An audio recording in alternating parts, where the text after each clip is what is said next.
I'm Rachel Johnson, an Orleans Parish Civil District Court judge and the daughter of Chief Justice Bernette J. Johnson. I'm proud to introduce her to you tonight.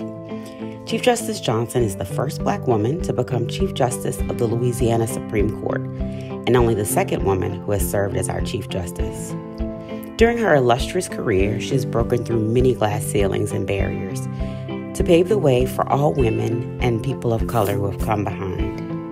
She was born in Donaldsonville, Louisiana, and her family moved to New Orleans when she was a young child. In 1960, Chief Justice Johnson graduated as the valedictorian of her class at Walter L. Coyne Senior High School and received an academic scholarship to attend Spelman College in Atlanta, Georgia. She's the proud mother of 2 children, me and my brother David.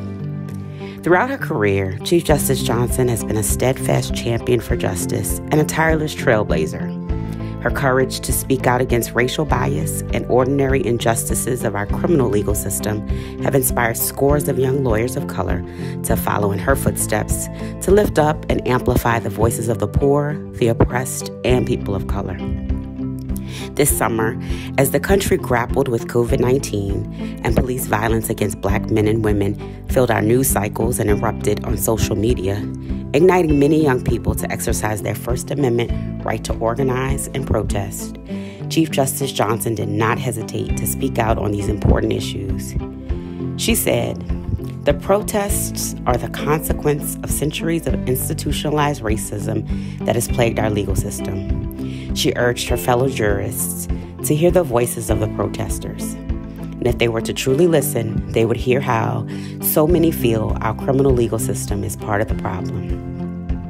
She then challenged us to resolve to be a part of the solution.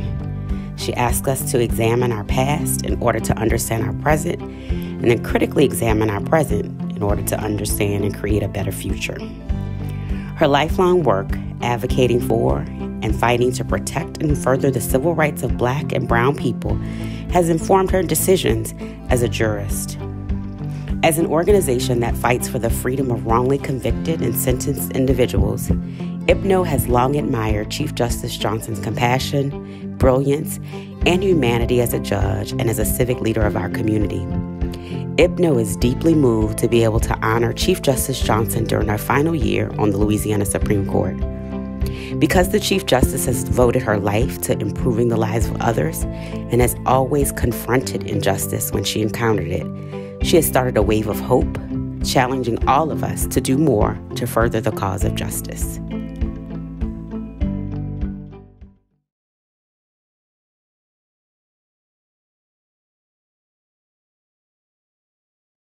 So Chief Justice Johnson, is just so awesome to be back with you, although virtually. It's great to see you again after having spent 4 wonderful years of my career working for you at the Louisiana Supreme Court.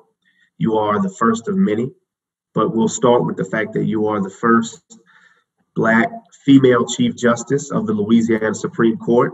And sadly, for people like myself, you are retiring at the end of this year after 35 years as a distinguished jurist.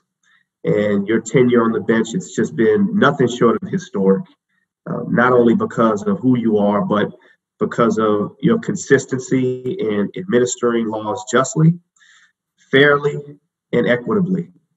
You understood, Chief, that the liberties and the freedoms of none are safe. None are safe unless the liberties and freedom of all are protected.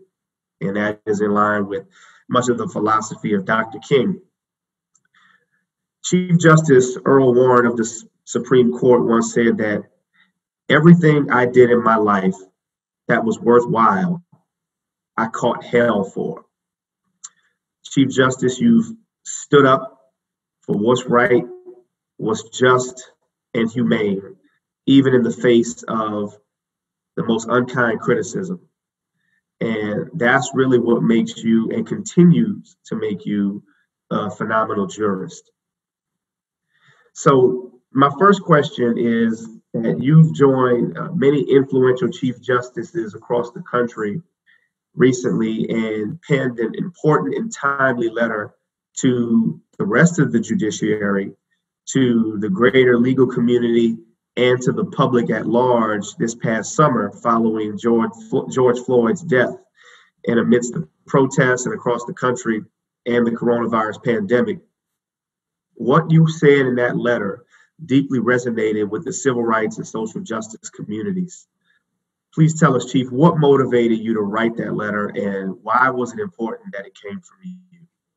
Well, Royce, it's great to be here with you. You were one of my favorite law clerks. Thank you. Emphasize that again, Chief.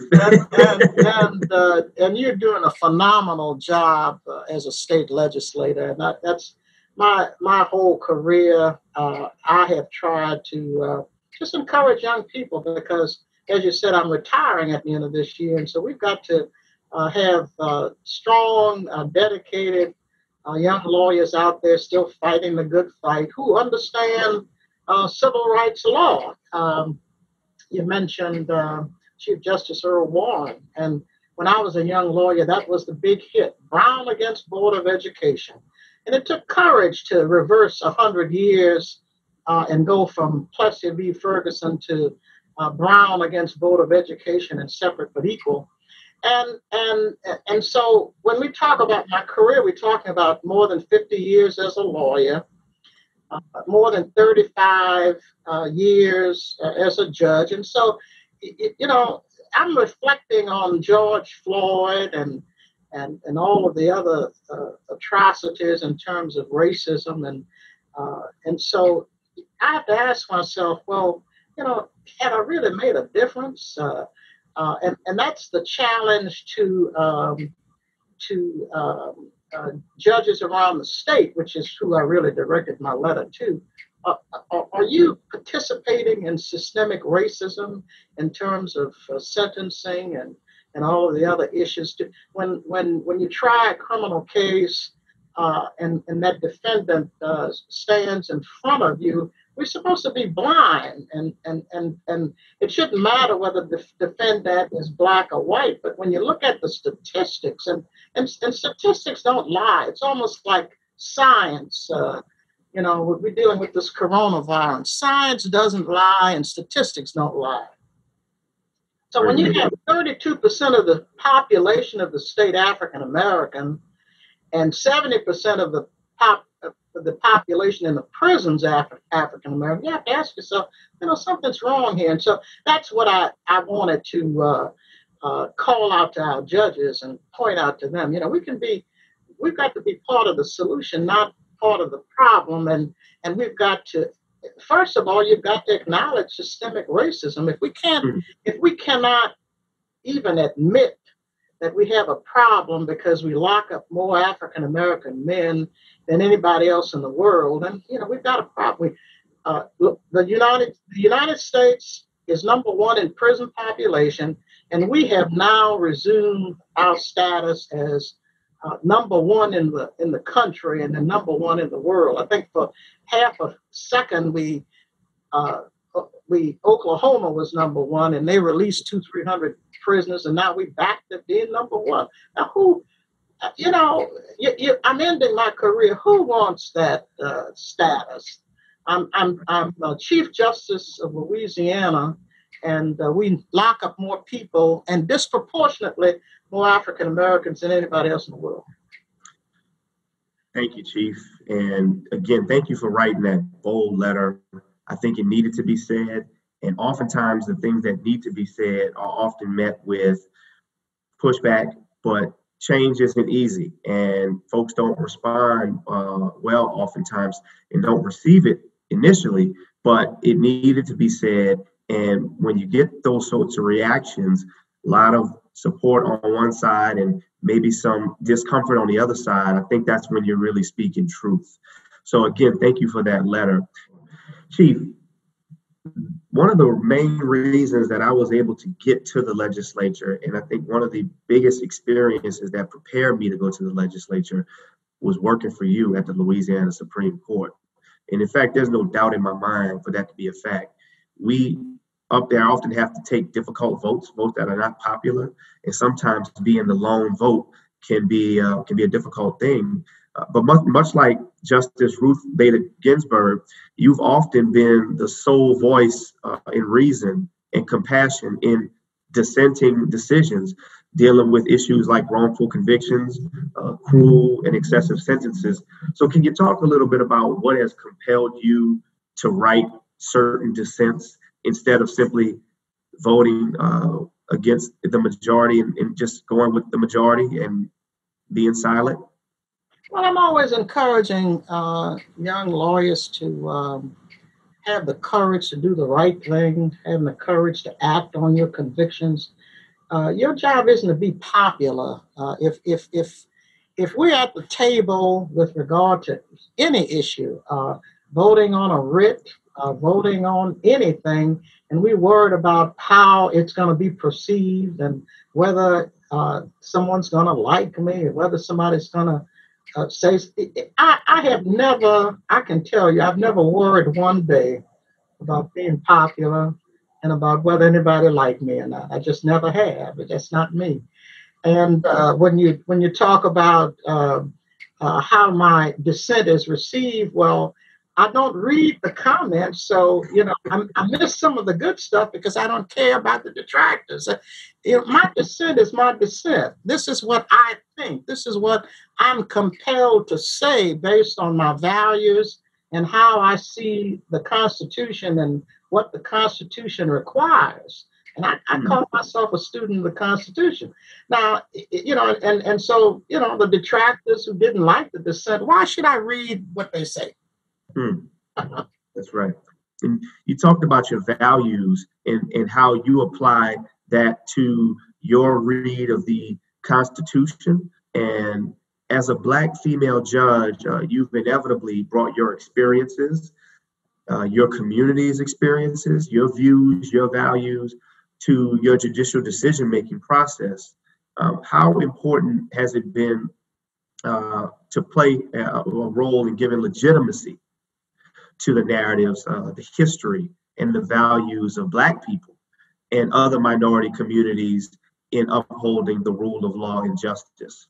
Well, I'm from another generation. I know we just buried John Lewis, and there's so few people left from that civil rights era who might have marched or gone to jail. Or I work with school desegregation and opening up public accommodations and all of that, but it's another generation. And so when we're looking at what your generation has to face, it's a different challenge. But when I walked into LSU Law School, I didn't know there would be another African American student there, and so you're walking into a situation, and you're not really expecting it to be encouraging or but you're walking in. Even that's what we did. We walked into places where we weren't welcomed. We sat at lunch counters where they didn't offer to serve us,